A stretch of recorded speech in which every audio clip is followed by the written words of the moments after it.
Зиябек ағамызға береміз. Қырғыз қазақ бір туған туыстар, мына әйгілі күні ағамыз отырысында бүгін Қырғыз Республикасы, Қырғыз елінің астанасында, Бишкекте үлкен чоң ғылыми мереке, сол бәрімізге құтты болсын. Я сам земляк Виктора Ивановича, уроженец Омской области Российской Федерации, служил в советской армии. В то веке мы были старшинами небольшого подразделения, в одной коптерке сидели. Нашим министром закончил Омский государственный университет, исторический факультет, был директором музея археологии и этнологии. Сегодня я являюсь директором головного историко-гуманитарного института истории и этнологии Мичохана Вариханова, вместе ректором ведущего в Центральной Азии не только университета Баласагуни, Тулубеком Абыловичем, руководим Ассоциацией историков Казахстана и Кыргызстана, проводим совместные мероприятия, летние школы молодых историков, совместные научные проекты и так далее.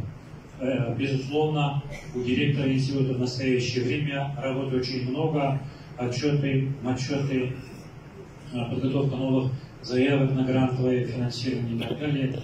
Но я, даже будучи казахом, не выдержал, остановил всю свою работу, поручил своим заместителям на 2 дня. Приехал, потому что я хотел отдать дань уважения великому князю Берлеку,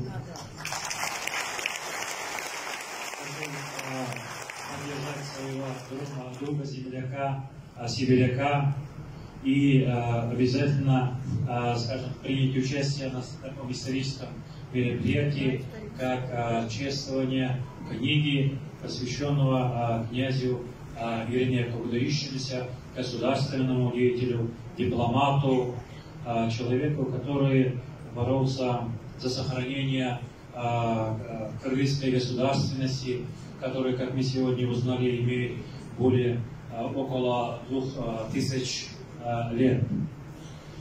Уважаемые коллеги, перед вами необычный исследователь, перед вами талантливый исследователь, перед вами даровитый исследователь. Я с ним договор не заключал, чтобы он меня хвалил, чтобы я его хвалил. Нет такого договора ни письменного, ни устного. Он не болеет ни филией, ни фобией. Он очень, скажем, независимый исследователь, бывший вице-губернатор Новосибирской области, бывший директор Института истории Сибирского отделения Российской академии наук, бывший ректор.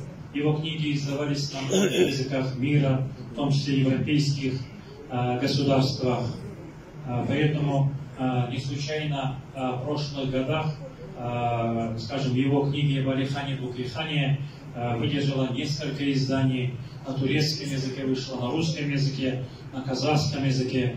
Не случайно президент Казахстана наградил его одним из высших орденов Казахской Республики, орденом Доступ, который он легкий конструктор на своей груди.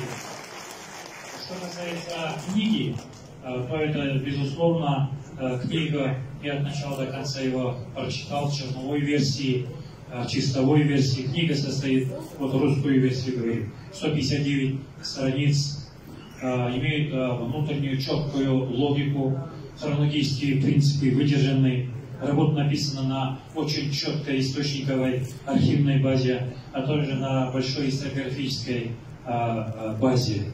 Поэтому он дал второе дыхание, оживил великого героя кыргызского народа Берлеку. Очевидно и безусловно, что среди нас были люди, которые могут дискутировать. Я думаю, что сегодня не совсем такой день, когда можно дискутировать. Конечно, будут рецензии, будут в газетах будете писать, мы будем писать.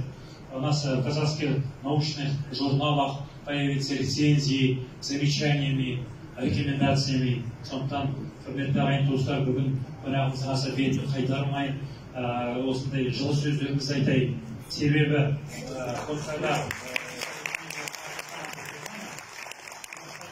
академики возражали, почему русский ученый из России пишет казахскую историю, тем более создатели казахской нации образца начала 20 века, об Алихане Бухихане, почему русский пишет, почему соседние страны были такие. Но я именно как директор Головного института ответил, если ты сильный, напиши. Напиши. Почему высший уровень Кыргызской республики? Почему Зиябек Ермуханович одевает ему чапаны? Почему мы организуем презентации в 5 городах Казахстана: Семее, Павлодаре, Астане, Караганде, в Алмате? Почему он стал первым иностранным почетным профессором Института истории и этнологии Мичоханова Алихана? Вот такие вопросы были. Вот Байкадыр айтты, мықты болсаң, сен жаз,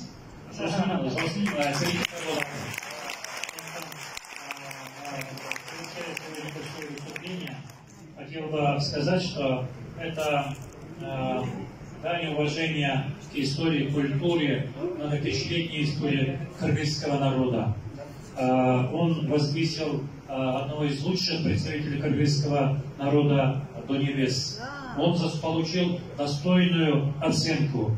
Внимательно прочитав эту книгу, я понял, что сегодняшние государственные деятели, сегодняшняя молодежь, сегодняшние ученые, сегодня государственные военные деятели, дипломаты должны брать пример с князя, великого князя кыргызского народа Ермека.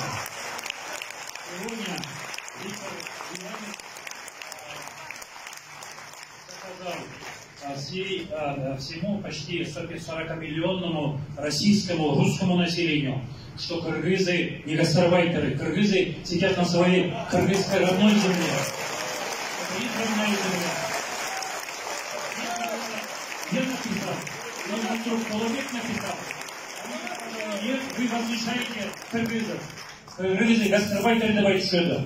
Но он, человек справедливый, написал, что это коренной народ Сибири, тем более Российской Федерации. Он, теперь мы отныне, и россияне, в первую очередь русские, будут очень уважительно относиться не только к истории кыргызского народа, к тем кыргызским собратьям, которые десятками, сотнями тысяч работают на соседней, дружественной нам российской земле. Хотел бы сказать, что после этой книги, я думаю, что, пользуясь, что вице-премьер сегодня присутствует, настало время написать многотомную академическую издание истории Кыргызстана. Насколько я знаю, сегодня только в 1984 году, могу ошибиться, 2 тома вышло. Уже 33-й год независимости, и до сих пор мы не написали свою историю кыргызского народа на многих томах. Большое спасибо руководству президента вашей страны, что 1% ВВП выделяется на науку. Это очень много, это десятки раз больше, чем в этом прошлых годах. Пользуясь случаем, хочу поблагодарить. Тот же самый процесс идет в Казахстане. Мы завершаем написание 7-томного академического издания. 350 человек мы объединились, забыли раздоры. Ты правильно пишешь, я настоящий историк, ты настоящий историк, он должен историк, это забыли. 350 историков, в том числе 10% иностранцев, подготовили 7-томное на 3 языках академические издания «История Казахстана» древнейших времен до наших дней. Я думаю, что человеку Абдрахманову при поддержке правительства Казахстана удастся это сделать. Надо объединяться, не надо показывать ошибки друг другу. Историкам надо объединиться, вернуть великую историю великого кыргызского народа. Должны появиться памятники князя Ермека не только в Кыргызстане и Бишкеке, но и в Сибири. Я думаю, что должны улицы в Бишкеке появиться имени князя, великого князя Ермека.